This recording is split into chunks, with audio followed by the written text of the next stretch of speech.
It was late. Too late.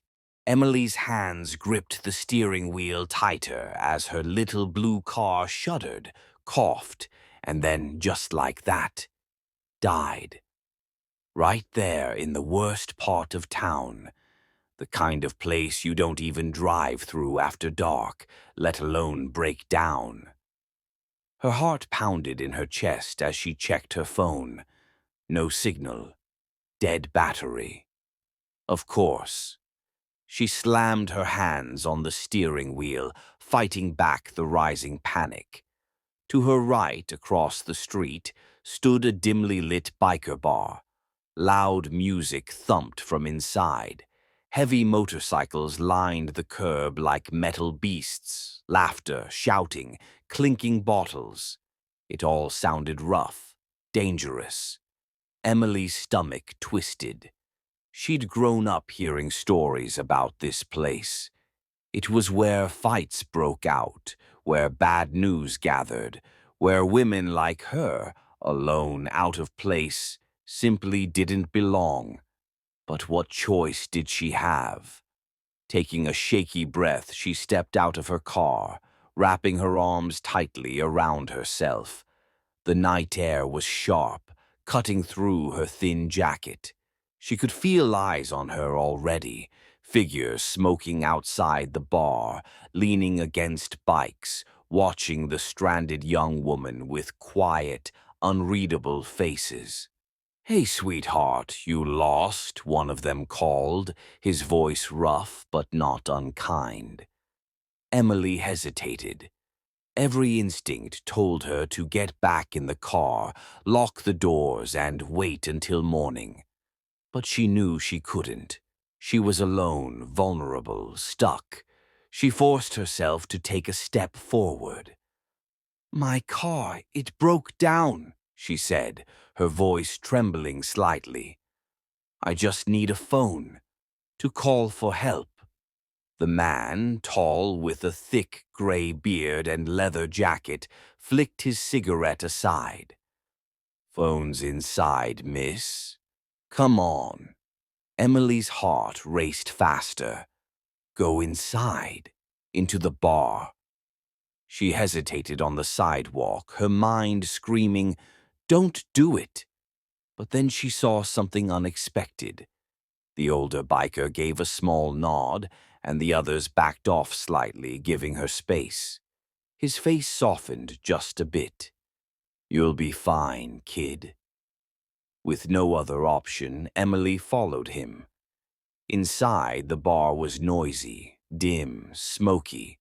The smell of beer, sweat, and leather filled the air. Dozens of bikers crowded around tables, laughing, playing cards, arguing over pool games. When Emily stepped in, conversation slowed. Heads turned. She felt every eye in the room on her, a heavy weight pressing down. She was completely out of place. Young, clean-cut, wearing a floral dress and sneakers. She felt like a lamb surrounded by wolves. The gray-bearded biker led her to the bar counter, signaling to the bartender, "This one needs a phone." The bartender, a large woman with tattoos and a sharp smile, handed over a cordless phone without a word. Emily's hands trembled slightly as she dialed. She called roadside assistance. No answer. She tried her friend, voicemail. She tried her mom, voicemail. With each failed call, the knot in her stomach tightened. She hung up, blinking fast to keep back tears. "Any luck?" the bearded biker asked. She shook her head. "No one's picking up." I don't know what to do." The man looked at her quietly for a long moment. Then he gave a small, almost amused chuckle. "All right, boys," he called out, turning to the room.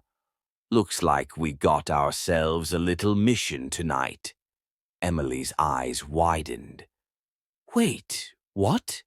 Before she could finish, Several bikers got up from their tables, pulling on jackets, grabbing tools. One of them winked at her. "Don't worry, sweetheart. We're pretty handy." Emily stood frozen, watching as the bikers transformed before her eyes. Moments ago, they'd looked like the kind of rough, intimidating men her parents had always warned her about. Now they were pulling on work gloves, grabbing toolboxes from the back, calling to each other about jumper cables, engine trouble, and spare parts. "Come on, miss, let's take a look at that car," the gray-bearded biker said, gesturing for her to follow. Outside, under the harsh glow of the flickering streetlight, Emily's little blue car looked even sadder than before. Hood popped, engine cold, hazard lights dimming. One biker crouched down, flashlight between his teeth. Another slid under the car, rattling something beneath. The tall one, the leader, popped open the hood and peered inside, mumbling to himself. Emily stood off to the side, hugging her arms, still shivering, not just from the cold, but from disbelief. She wasn't sure what she had expected when she stepped into that bar. Maybe laughter, mockery, at worst, danger, but certainly not this. "Hey," a soft voice said beside her. Emily turned to see the tattooed bartender standing there, holding out a steaming mug. "Hot coffee. You're shaking like a leaf." Emily accepted it gratefully, the warmth spreading through her hands. "Thank you." The bartender smiled faintly. "Not the night you planned, huh?" Emily gave a small, nervous laugh. "Not even close." The woman leaned against the wall. "You're lucky you broke down here, you know. People think we're monsters, but we take care of our own, and anyone who needs help." Emily looked back at the group of bikers clustered around her car, arguing cheerfully over the best way to fix it. One of them slapped another on the back, and they both laughed. Her throat tightened unexpectedly. No one had to help her. No one owed her anything. And yet, here they were in the middle of the night, giving up their time and energy to rescue a stranger. About an hour later, the engine sputtered, then roared back to life. Cheers erupted from the group. Emily clapped her hands over her mouth, overwhelmed. "You're good to go, miss," the gray-bearded biker said, wiping his hands on a rag.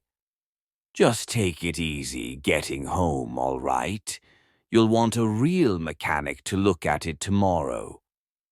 Emily blinked fast, trying to hold back the tears welling in her eyes.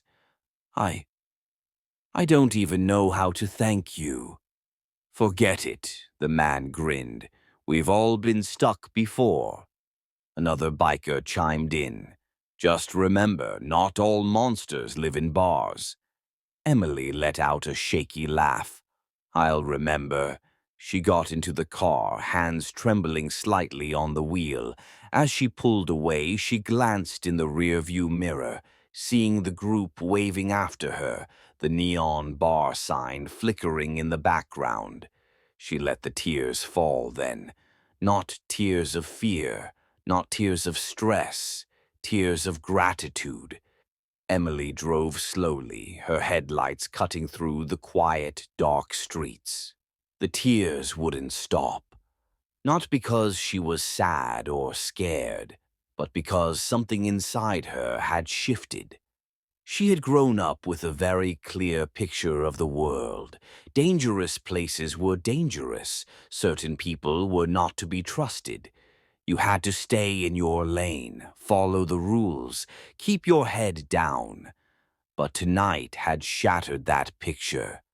Those bikers, the ones everyone warned her about, the ones she herself had feared.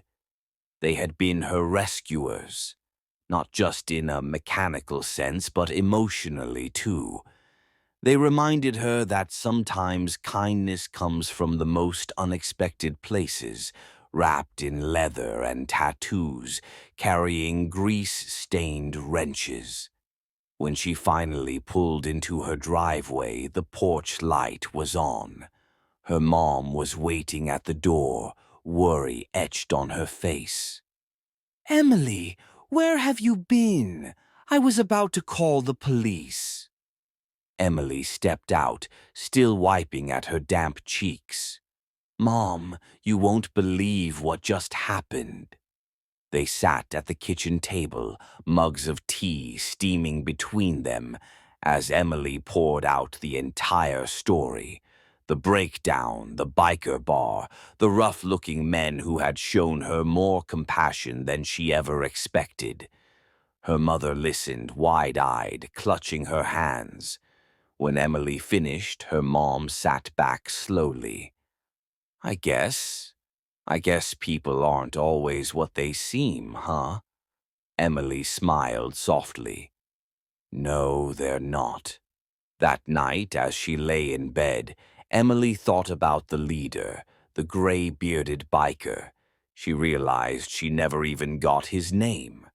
She promised herself that if she ever saw him again, she'd thank him properly. Months passed, but the memory stayed with her. It made her look at people differently, not just on the surface, but deeper.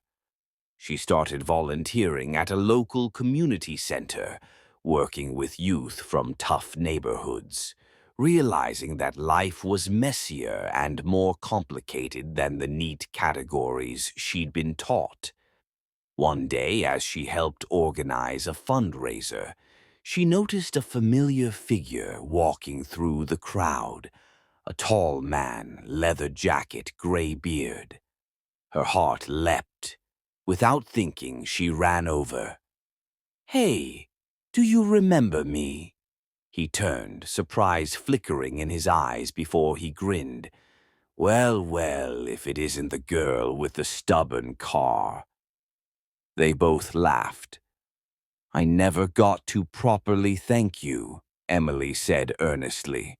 "That night, it meant more than you know." The man shrugged, smiling kindly. "You don't owe me anything, kid. Just pass it on." And Emily knew deep down that she would.